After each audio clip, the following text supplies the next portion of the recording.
We sat on mismatched chairs at the tiny kitchen table. I smelled whiskey on his breath as he positioned my amber medication canisters between us, a boozy grandmaster recreating a legendary endgame. "Our server brought 3 menus to the table," Vincent said. "He recognized you at the bar and thought you'd come to meet me, but you disappeared. Peachy and I went looking for you and she saw you leave in a cab." My mind felt flat, pressed like linen under a mountain of lead. Peak impairment was imminent. I needed to dismount my wooden chair and relocate to a more stable platform while I still had the ability to remain upright.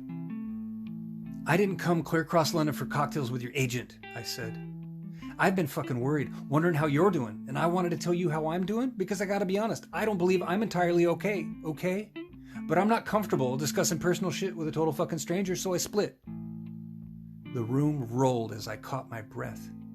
I gripped the sides of my chair and braced myself like a nervous Jewish bride hoisted high in the stormy eye of a wild wedding hora.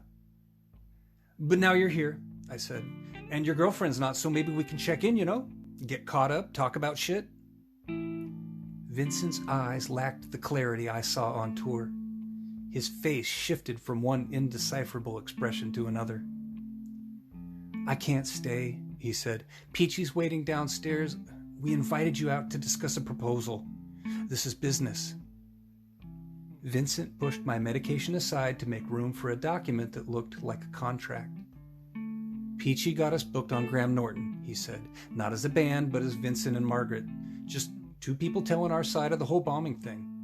It doesn't pay much more than expenses, and if you sign this, then Peachy gets most of it. But the exposure we'll get from sitting on that couch, that's invaluable. And we really need it right now." "Oh yeah," I said, "for our brands." Vincent shook my comment off and moved forward with his agent's coached agenda. "Peachy knows we have representation," he said. "She's not trying to step on your girl's toes, okay? But Mel only has a stake in the things we do as citizen samurai. Our agreement was limited to performances and promotions related to the 5 Ways tour, and they've moved on without us. I'm sure Brady can keep you comfortable, but I've got to line up my next move. Can you do this for me?" "You're drinking again," I said. "Did Peachy recommend that, like it's part of her PR strategy?" Vincent shrugged and turned his head. He reached for the back of his neck, but stopped himself, grimaced like he was swallowing something sour, made a fist, and lowered it to the table. "I saw you," I said. "In the bar tonight. You're doing it again. Let me see." I tottered to the far side of the table and stood behind Vincent. He twisted in his seat and ducked when I put my fingers down his shirt collar. I tried again, and he smacked my hand away. "I'll do the stupid show if you let me see," I said. He took a pen from his jacket pocket. "Sign first," he said. "Fine, I'll fucking sign." I snatched the pen and scratched my name at the bottom of the page. Vincent cocked his head and considered my signature. He took the pen, clicked it, and handed it back to me with the ballpoint advanced from the barrel. I sheepishly signed the gouged paper and ink. "You're barely functioning, aren't you?" he asked. "Motherfucker, I'm in severe pain," I said.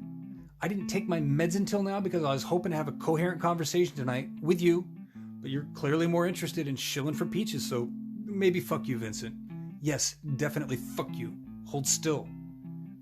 I pulled his collar back. What I saw was far worse than I expected. A raw abrasion covered Vincent's spine from the base of his neck past the tops of his shoulder blades, just as far as his hand could reach and compulsively scratch. His sleeveless undershirt was stiff with dried blood and crusted sebum. The last time I caught him doing this, it took a squeeze of Neosporin and 3 Band-Aids to dress the wound. The weeping mess I was looking at now was larger than my footprint. "Oh, dude, why are you doing this to yourself?" I asked. I gently nudged his head forward to let in more light. Vincent abruptly stood and backed toward the door with my signed agreement in his hands. "The show tapes tomorrow night," he said. I made an appointment for you near the studio for hair and nails and stuff. Another boutique wants to dress you for the publicity." "Outstanding," I said. "More skate park couture from Beavis and Butthead of London?" "No," he said. "A real label.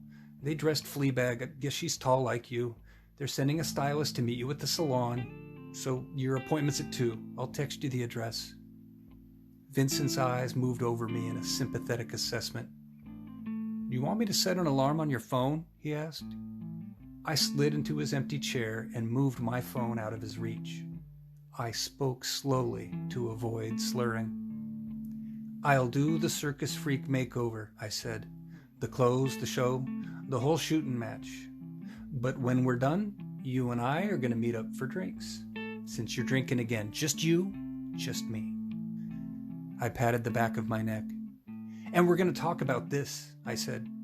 Because if you're doing this again and you're drinking, that means you're not sleeping and we both know what's coming next. So I'll pick a place and I'll text you the fucking address. Vincent nodded, folded my agreement and tucked it in his jacket pocket. He walked to the end of a hazy tunnel and put his hand on the doorknob. I don't think you need a makeover, he said.